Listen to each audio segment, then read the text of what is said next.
Okay, students. So this is the miscellaneous exercise of chapter number 6. Chapter number 6 was application of derivatives. है ना, 5 तरह के application हमने सीखे थे. First application was rate of change, second was increasing and decreasing function, third was equations of normals and equations of tangents, fourth one was approximations and fifth one was maxima and minima. जिसमें से आप कह रहे हो कि पहली जो application है वो ओमिटेड है, रेट ऑफ चेंज ओमिटेड है. देख लेंगे कोई रेट ऑफ चेंज का क्वेश्चन आएगा तो देख लेंगे, छोड़ देना नहीं तो, और कर लो तो बढ़िया ही है. कितने क्वेश्चन होंगे इस एक्सरसाइज में रेट ऑफ चेंज के? 2 या 3 भाई. मैक्सिमम पोर्शन तो आ ही रहा है ना, तो पूरी एक्सरसाइज करोगे तो एक आध क्वेश्चन वो भी कर लेना. ठीक है, तो स्टार्ट करते हैं. पहला क्वेश्चन अप्रोक्सीमेशन का है, साफ साफ दिख रहा है. Using differentials find the approximate value of these two given values. इसकी अप्रोक्सीमेट वैल्यू अपने को फाइंड आउट करनी है. तो भूल आ गए या याद है? थोड़ा बहुत भूल गए सारा ही? ठीक है, तो क्वेश्चन क्या है? फर्स्ट पार्ट है, देखो 17/81 की पावर 1/4 की पावर 1/4. तो सबसे पहले क्या करते हैं? फंक्शन आइडेंटिफाई करते हैं ना. द फंक्शन आइडेंटिफाइड इज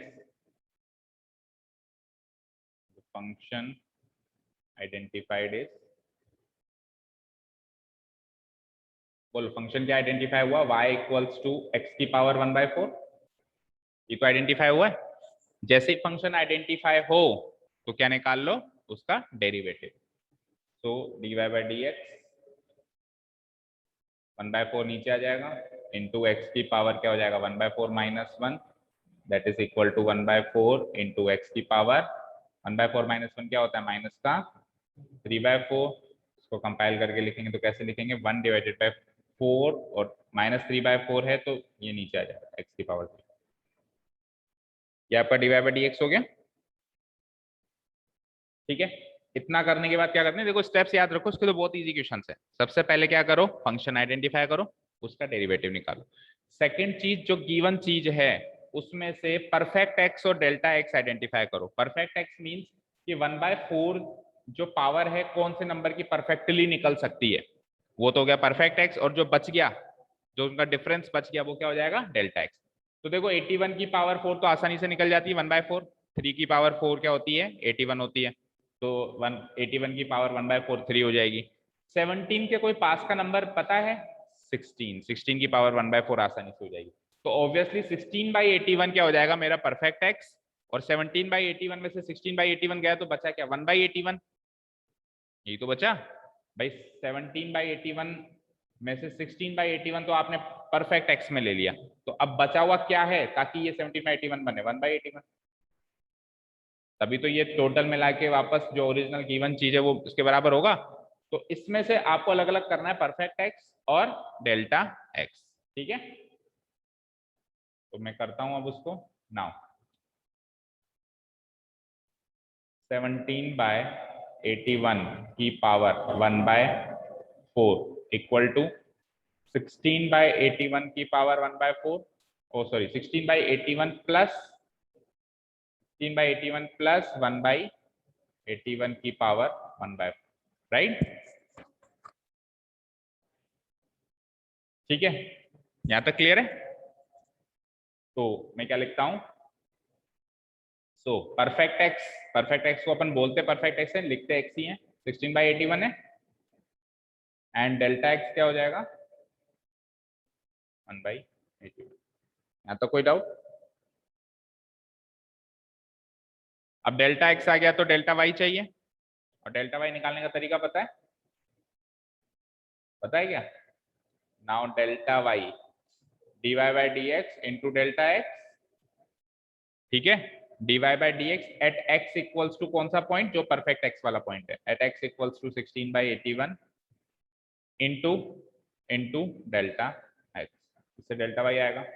अब कैसे हुआ ये प्रोसेस, क्या है, क्यों ये फॉर्मूला लगा, इसको अपन ने अप्रोक्सीमेशन के इंट्रोडक्टरी पार्ट में अच्छे से देखा था. अगर आपको डाउट्स हैं या आप भूल चुके हैं तो please go through those videos. आपके लिए ये वो वीडियोस आप कभी भी फ्लैशबैक में जाके चेक कर सकते हैं कि ये चीज हमने क्यों करी थी. अभी मिसलेनियस से तो अपन इंट्रोडक्टरी पार्ट या कॉन्सेप्चुअल पार्ट नहीं कर पाएंगे, सॉल्व करेंगे केवल. dy/dx की वैल्यू क्या थी? एट x इक्वल्स टू 16/81 चाहिए मुझे.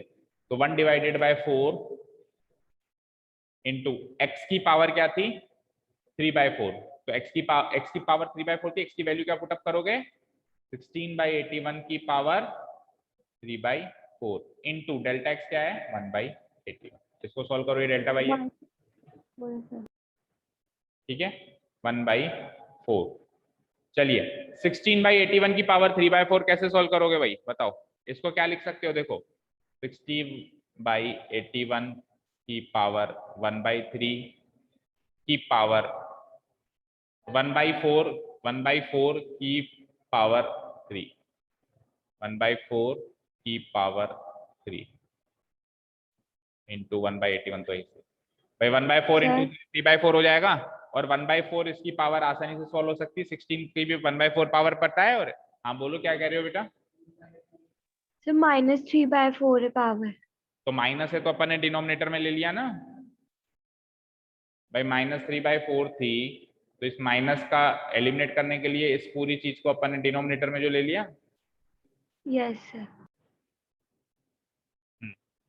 ठीक है, तो इसको ऐसे इस तरीके से एक्सपैंड कर दिया अपन ने 1/4। हाँ 16/81 की पावर 1/4 अभी अपन ने डिस्कस भी करी थी, क्या 2/3 हो जाएगी, और 2/3 का क्यूब करना है, मतलब बेसिकली अपने को 4 इंटू 2/3 का क्यूब इंटू 1/81। तो 2/3 का क्यूब क्या होता है 8/27 इंटू 1/81। 27 को ऊपर ले जाओ, ये हो जाता है 27, नीचे क्या क्या रह गया 4 इंटू 8 इंटू 81, इसको सॉल्व करो, तो ये 27 9 3 जा 27, 9 9 जा 81, दैट्स इट। इसके आगे सॉल्व हो रहा है क्या, नो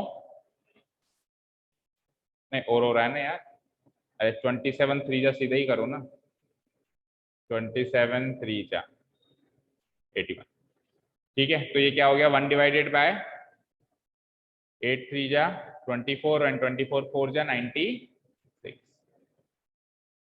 ठीक है।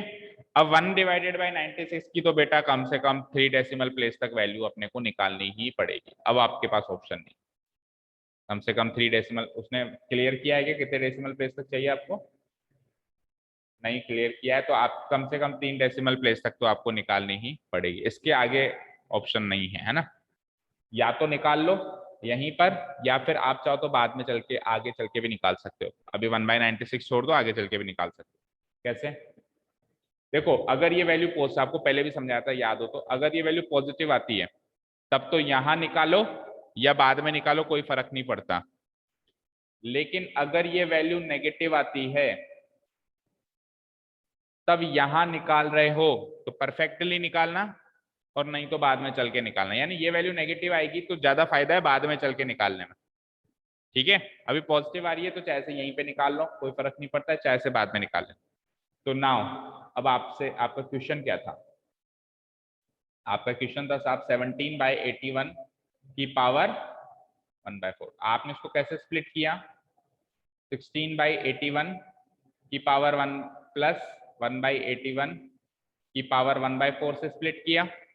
16/81 क्या था x, ये क्या था डेल्टा x की पावर 1/4, तो ये basically f of x plus delta x है, और f of x plus delta x किसके बराबर होगा बेटा y प्लस डेल्टा y, ये भी फॉर्मूला याद करवाया था।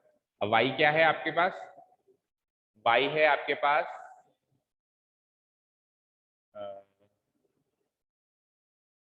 y fx है, fx plus delta y।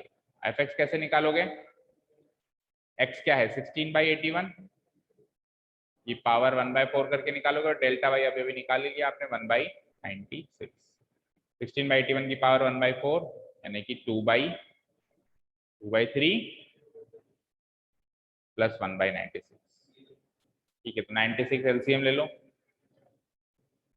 gives me 3 3 जा 9 32, 32 इंटू 2 64 प्लस 1 64 प्लस 1 65/96। अब इसकी तो वैल्यू निकालनी पड़ेगी अप्रोक्सीमेट, और कोई तरीका है नहीं। एक बार पीछे आंसर देखो, इसी फॉर्म में दे रखा है या फिर डेसिमल में दे रखा है, तो बेटा डेसिमल का वो मेहनत मजदूरी का काम है, आप घर जाके करना, मैं आपको अभी कैलकुलेटर से करके दे देता हूँ, बट घर पे मत यूज करना please. To save our time केवल मैं कैलकुलेटर यूज कर रहा हूँ, इसका कोई डिफरेंट मीनिंग मत सोचना कि सर तो कैलकुलेटर यूज करते हैं ना। To save your time and my time, 65 divided by 90, ये आ रहा है 0 पॉइंट अप्रोक्सीमेट वैल्यू देखो क्या आ रही है, 3 डेसिमल प्लेस तक आ रही है। मैंने भी आपको यही कहा कि जब कुछ गिवन नहीं है कितने डेसिमल प्लेस तक है तो आप 3 तक निकालो, 0.677 अप्रोक्स। ठीक है, कोई डाउट? अब कॉन्सेप्ट में डाउट है तो please go through the videos, बाकी कैलकुलेशन में कोई डाउट हो तो बताओ। ठीक है ना, अब आप कहोगे सर ये f of x plus delta x y plus delta y क्यों हुआ, तो ये चीज वहां समझाई हुई है।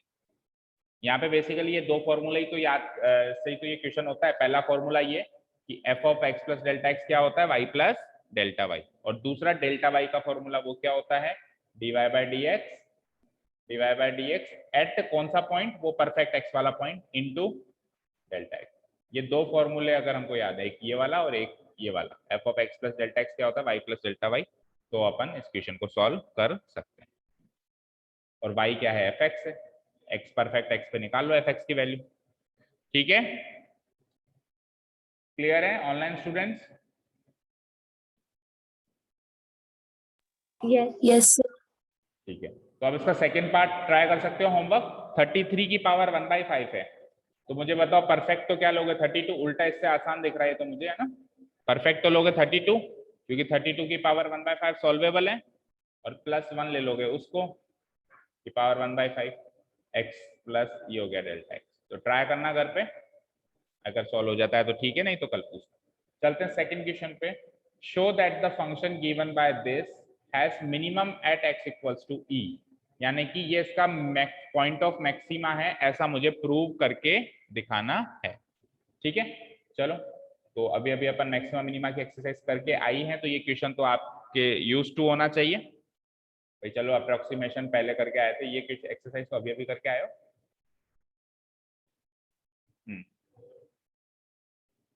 तो मैं लिखता हूं गिवन फंक्शन क्या है, here the given function is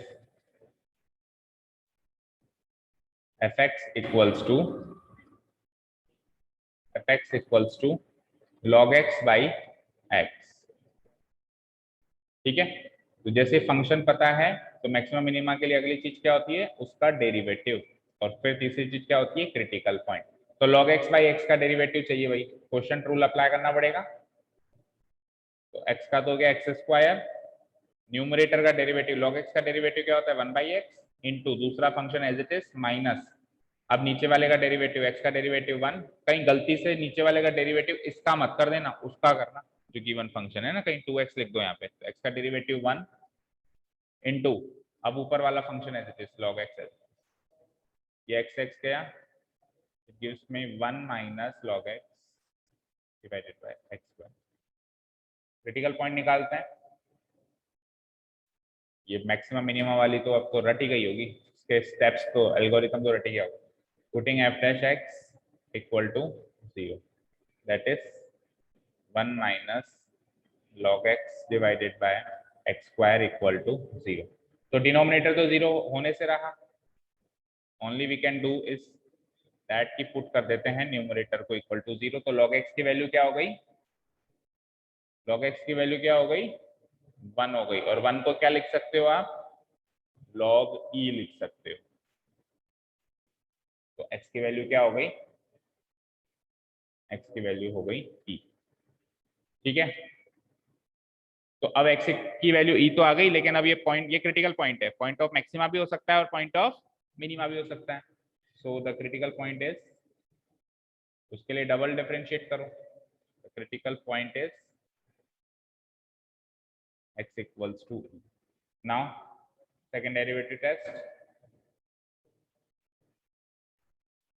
आज अपन पहली बार यूज कर रहे हैं सेकंड डेरिवेटिव टेस्ट, बाकी तीनों क्वेश्चन अपन ने फर्स्ट डेरिवेटिव टेस्ट से यूज किए, उस एक्सरसाइज के बच्चे पे है ना। तो सेकंड डेरिवेटिव टेस्ट में सबसे पहले तो एफ डैश एक्स बताओ क्या है। F dash x 1 minus log x by x square, again उसमें क्वेश्चन रूल लगेगा बाई एक्स स्क्वायर। सो यहाँ से स्टार्ट करता हूँ मैं, एफ डबल डैश एक्स करना ना, तो क्वेश्चन रूल अगेन लगाओ। एक्स स्क्वायर का तो बन जाएगा आपकी बार एक्स की पावर 4, ऊपर वाले फंक्शन का डेरिवेटिव 1 का 0 हो जाएगा, माइनस लॉग एक्स का क्या होगा -1/x इनटू नीचे वाला फंक्शन एज इट इज। अच्छा ज्यादा हुआ नहीं, लेंदी नहीं हुआ, मुझे लगा लेंदी बनेगा। माइनस, अब नीचे वाले फंक्शन का डेरिवेटिव एक्स स्क्वायर का बनेगा 2x इनटू ऊपर वाला function as u dash v minus u v dash. तो x से ये पावर कट गई, बचा -x, -2x इंटू 1 2x और -2x into log x plus का 2x log x divided by x to the power 4। थोड़ा और कंपाइल करते हैं, -x - 2x gives me -3x plus 2x into log x divide by x की power. अच्छा देखो इसमें से x भी कॉमन आ रहा है, -3x और इस पूरे एक्सप्रेशन में से x कॉमन आ रहा है, आ रहा है ना, ले लो और नीचे x टू द पावर 4 है, काट भी देना। तो मैं x कॉमन ले लूँ, उसको मैं अरेंज करके लिख देता हूँ, पॉजिटिव टर्म पहले लिख देता हूँ यानी 2 log x पहले लिख देता हूँ और -3 बाद में लिखता हूँ, x टू द पावर 4। तो ये x क्यूब टाइम्स कट जाएगा इससे, and the final double order derivative will be 2 log x minus 3 divided by x। अगर थोड़ा सा और करना चाहो तो 2 log x को लिख सकते हो log of x स्क्वायर, तो भी कर सकते हो चाहो तो, नहीं तो ऐसे एज इट इज छोड़ दोगे तो भी ठीक है। अब इस डबल डेरिवेटिव की value at that critical point positive है या नेगेटिव, वो चेक करना है। पॉजिटिव है तो पॉइंट ऑफ मिनिमा है, नेगेटिव है तो पॉइंट ऑफ मैक्सिमा है। तो नाउ एफ डबल डैश, और क्रिटिकल पॉइंट क्या था, x इक्वल्स टू ई था क्रिटिकल पॉइंट है ना, तो f double dash e will be 2 log e -3 divided by e का क्यूब। अच्छा log e 1 होता है, log e क्या होता है 1 होता है, तो 1 इंटू 2 यानी कि 2 - 3 डिवाइडेड बाय ई का क्यूब। अब ई की अप्रोक्सीमेट वैल्यू हम जानते ही, 2 - 3 क्या -1 डिवाइड बाय ई का क्यूब। 2 और 3 के बीच में होती है ई की अप्रोक्सीमेट वैल्यू 2 पॉइंट समथिंग, तो ये ओवरऑल वैल्यू क्या हो जाएगी नेगेटिव 2.718 लगभग होती है, बताया था ना आपको इंट्रोडक्टरी पार्ट में। बोलो बच्चों ये बताया था, ऑनलाइन स्टूडेंट्स याद है किसी को? Yes sir. 2.7 के आगे 718 करके था या कुछ था ऐसी, एग्जैक्ट याद नहीं है मुझे भी, बट इस यही होती है।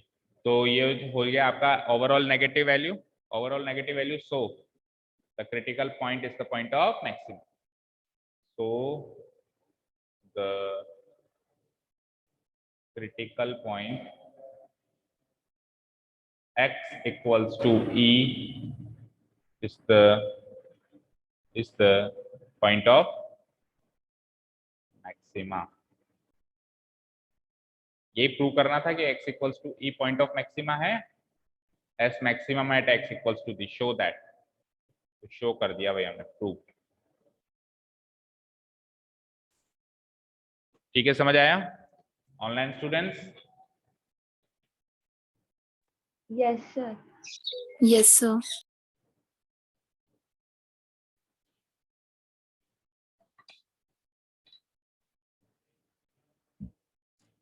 ठीक है, क्या टाइम हुआ है, एक क्वेश्चन और कर सकते हैं जब तक वो क्लास आ जाए, आ जाएगी तो बीच में छोड़ देंगे। Question number 3, the two equal sides of an isosceles triangle with fixed base b are decreasing at the rate of 3 centimeter per second है। एक्चुअली क्वेश्चन तो रेट ऑफ चेंज का है, फॉलो करना ही नहीं करना है, कर लो यार, क्या एक आध क्वेश्चन छोड़ दो, इक्का दुक्का क्वेश्चन ही तो बचेगा, और तो कोई क्वेश्चन ही नहीं दिख रहा मुझे रेट ऑफ चेंज का, दूर दूर तक एक ही क्वेश्चन है, तो एक क्वेश्चन को क्या छोड़ना, कर देते हैं है ना। क्या कह रहा है कि the two equal sides of an isosceles triangle, पहले सबसे पहले let us draw an isosceles triangle।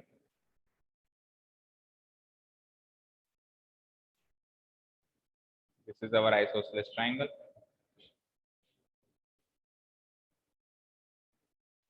ठीक है, let it be A B C, A B C, ठीक है। The two equal sides of an isosceles triangle with fixed base, base fix है बेटा B, यानी कि ये बी फिक्स बेस है, यहां से लेकर और यहां तक। बीसी की लंबाई क्या है, डी है, फिक्स्ड है। अब ये फिक्स्ड है ना, तो इसको कांस्टेंट लेके चलेंगे, जो फिक्स्ड कहते हैं ना उसको कांस्टेंट लेके चलेंगे, ये वेरिएबल नहीं है। ठीक है, आगे देखते हैं, 1 सेकेंड।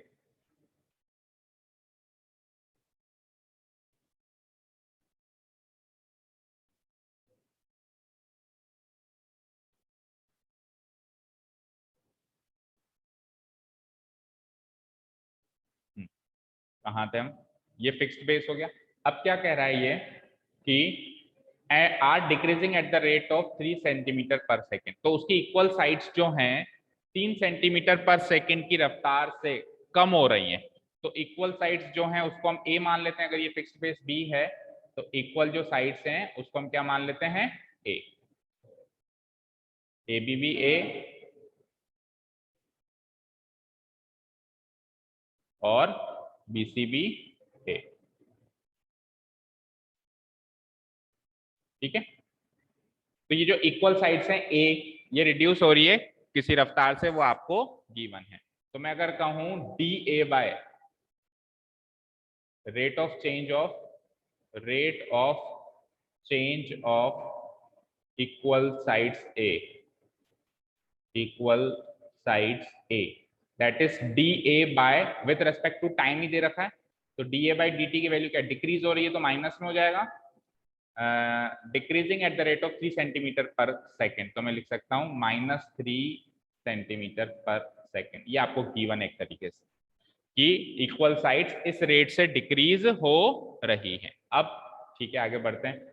आपसे पूछा गया है how fast is the area, अब ऑब्वियसली वो साइड्स डिक्रीज हो रही हैं तो ट्रायंगल का एरिया भी डिक्रीज हो रहा होगा, तो एरिया किस रेट से डिक्रीज हो रहा है और उस पॉइंट पे बताना है जब दो इक्वल साइड्स बेस के इक्वल, यानी ए और बी दोनों बराबर हैं, उस पॉइंट पे एरिया किस रफ्तार से डिक्रीज हो रहा है। तो पहले तो आप जनरली निकालो कि एरिया किस रफ्तार से डिक्रीज हो रहा है, और फिर उस पॉइंट पे पूछेगा तो वहां पे ए इक्वल टू बी पुटअप कर देंगे। ठीक है, इक्वल साइड्स बेस के इक्वल हो गए, इक्वल साइड्स क्या है, ए, बेस क्या है, बी।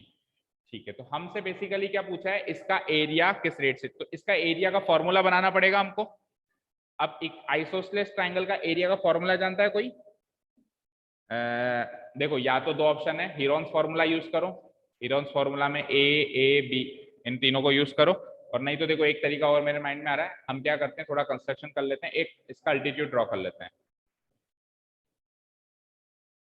और एक आइसोसेलेस ट्रायंगल में अल्टीट्यूड ही मीडियन भी होता है। आ जाओ, बैठते जाओ। एक आइसोसेलेस ट्रायंगल में अल्टीट्यूड ही मीडियन भी होता है, पता है? बैठते जाओ बेटा, बैठते जाओ।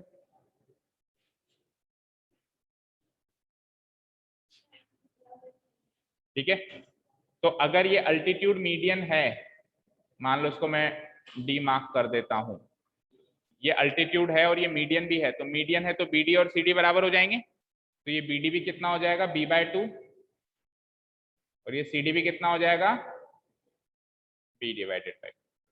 अब सुनिए, अब एरिया कैसे निकालते हैं, half into base into height. हाँ, half into base into height, तो हाफ इंटू बेस क्या मानेंगे, बीसी, और हाइट क्या मानेंगे, एडी। तो इस एडी की लंबाई चाहिए होगी।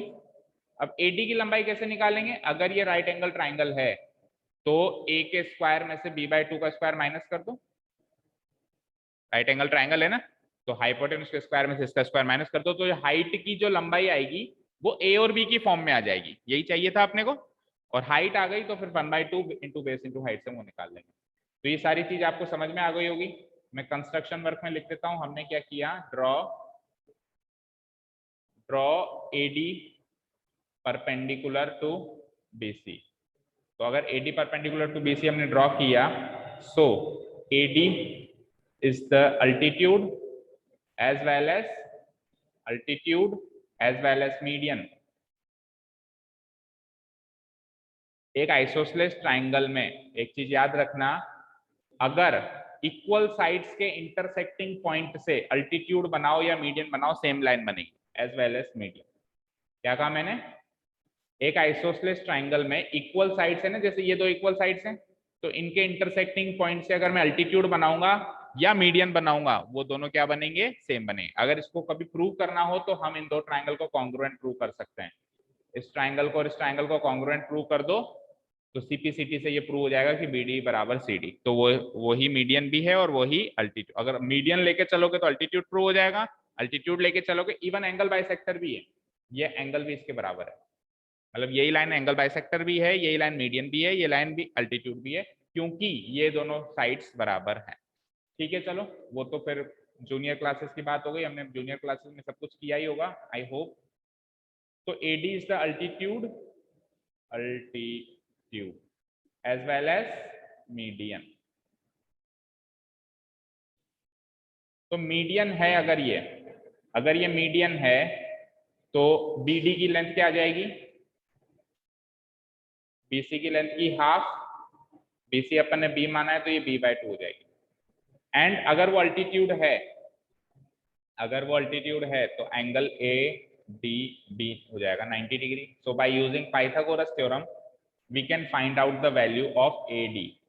सो AD हो जाएगा बेटा पाइथागोरस थ्योरम से। अब वो चीजें मैं लिख नहीं रहा हूं, bye using Pythagoras theorem AD हो जाएगा AB के स्क्वायर में से BD का स्क्वायर माइनस करो, AB square minus BD square करो। तो AB क्या था? A, और BD अभी हमने निकाला B/2 का स्क्वायर होल स्क्वायर। कम इन, बैठो, बस 2 मिनट में शुरू करना है। A square minus B square by 4 का होल। बैठ जाओ कहीं भी, 2 मिनट में शुरू कर। 4 LCM है तो ये हो जाएगा 4A square minus B square का होल रूट। तो इट गिव्स मी, बस यही लास्ट होगा, बस ये कर सकते हो आपके root of 4A square minus B square divided by 4 का रूट सॉल्व कर सकते हो। तो ये आ गया आपका height. Now area of the isosceles triangle ABC। Area of any triangle is equal to half into base into height. Base को अगर मैं BC मान लूं और हाइट को मैं AD मान लूं, तो what is my base? B और हाइट AD अभी निकाली है हमने, root of 4A square minus B square divided by, अरे आवाज मत करो प्लीज, कंपाइल करो इसको। तो इट विल बी, B तो आपका कांस्टेंट है तो 2 इंटू 2 4 हो जाएगा। It will give me B/4 into root of 4A square minus B square. ठीक है, समझ में आ रहा है कनिष्का? Excuse me sir. हाँ बोलो। सर अगर हाइट को इंट्रोड्यूस ही ना करके हीरोन फॉर्मूला लगा देते डायरेक्ट तो? क्या? तेज बोलो थोड़ा। सर हाइट को इंट्रोड्यूस ही नहीं करते और हीरोन तो फिर फॉर्मूला हीरोन्स लगा फॉर्मूला देते? लगाओ, फिर हीरोन्स फॉर्मूला लगाओ। A याद है क्लास 9th में सॉल्व करते थे, सेमी पेरीमीटर निकालते थे 2A yes sir. Plus B/2 और फिर S root of S into S minus A into S minus B into S minus C। वो हीरोन्स फॉर्मूला से निकालो, मेरे हिसाब से वो ज्यादा लेंदी होगा, आप जैसे भी चाहो कर सकते हो। कुल मिला के एरिया A और B की फॉर्म में आना चाहिए, आप उससे करके देख लेना, एग्जैक्टली यही एरिया निकलेगा, रत्ती भर भी चेंज नहीं आया। ठीक है ना? हाइट को इंट्रोड्यूस करने से मेरे लिए मुझे थोड़ा आसान लगा, पाइथागोरस लगा दिया मैंने ना, आप उससे भी कर सकते हो। कुल मिला के एरिया निकाल लिया हमने। अब चाहे हीरोन्स फॉर्मूला से निकालो, चाहे हाइट को इंट्रोड्यूस करके निकालो। तो ये हो गया आपका एरिया। अब इस एरिया का रेट ऑफ चेंज चाहिए, लेट इट बी A। इसको मान लेते हैं A equal to B/4 into root of 4A square minus B square, where B is a constant quantity. जहां पे B कांस्टेंट क्वांटिटी है और A वेरिएबल क्वांटिटी है, भाई बदल क्या रहा है? इक्वल साइड्स बदल रही हैं, बेस तो फिक्स है। ठीक है ना? तो हम क्या निकालेंगे? DA बाय D स्मॉल a। भाई एरिया किस रेट से चेंज हो रहा है? With respect to small a, जहां पे B तो क्या कौन सी क्वांटिटी है हमारी? सॉरी, DA/DT निकालना है, विथ रेस्पेक्ट टू टाइम निकालना है हमको। उसको निकालने के लिए क्या करेंगे? DA बाय D small a into dA/dt, ये करना पड़ेगा।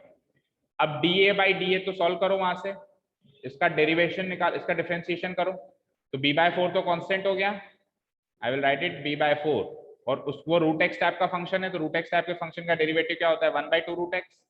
तो 2 root 4a square minus b square, और आगे अंदर वाले का भी डेरिवेटिव होगा, तो अंदर वाला फंक्शन क्या है यहाँ लिख देता हूँ, 4a स्क्वायर का क्या हो जाएगा, 2 4 जा 8, तो 8a और माइनस b स्क्वायर का तो 0 होगा, इसी कांस्टेंट है, इनटू ये dA/dt की वैल्यू ऊपर लिखी हुई है, चेक करो गिवन में, -3,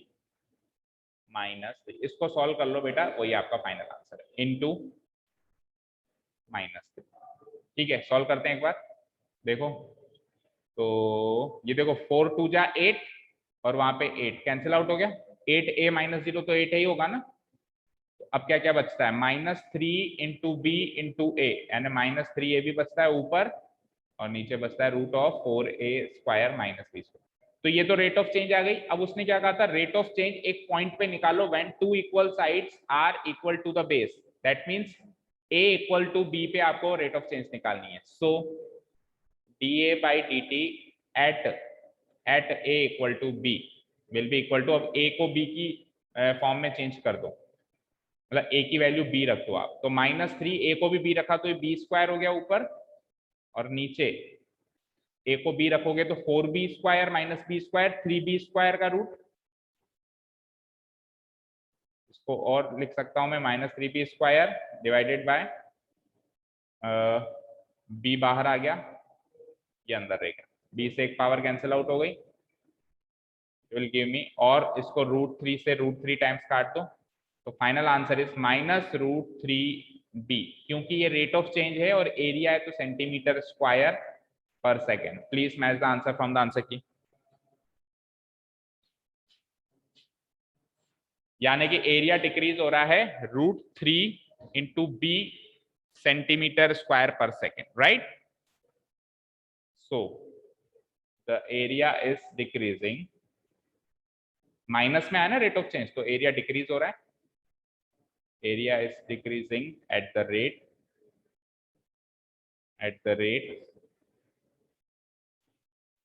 √3b। अब जैसे अपन ने डिक्रीज वर्ड लिख लिया तो फिर आप माइनस नहीं लगाएंगे, सेंटीमीटर स्क्वायर पर सेकेंड, ठीक है जी। जब अपन ने डिक्रीज वर्ड यूज कर लिया ना, तो अब यहाँ पे माइनस नहीं लगाएंगे। आपसे डायरेक्टली डिक्रीजिंग की रेट पूछी थी तो ऑब्वियसली पीछे भी आंसर माइनस में नहीं आ रहा होगा, क्योंकि उसने पूछा ही है कि rate of change of decrease बताओ। अगर वो कहता रेट ऑफ चेंज बताओ तो आंसर वो प्लस माइनस भी बताता, लेकिन अगर उसने कह दिया rate of change of decrease बताओ तो माइनस साइन को इग्नोर करके वो क्या कहेगा, √3b सेंटीमीटर स्क्वायर पर सेकेंड, राइट। क्लियर है बच्चों, काफी आज के लिए 3 क्वेश्चंस कर लिए हमने मिसलेनियस के। अब देखो बेटा, मिसलेनियस के सारे क्वेश्चन डिस्कस ना कर पाएंगे क्योंकि टाइम की कमी है, तो थोड़े बहुत क्वेश्चंस आप देख के आओ, फिर 4th से हम कल देखते हैं, और थोड़ा बहुत आप भी पढ़ के आओ, ठीक है। Thank you so much for listening to us, have a nice day, keep learning and bye.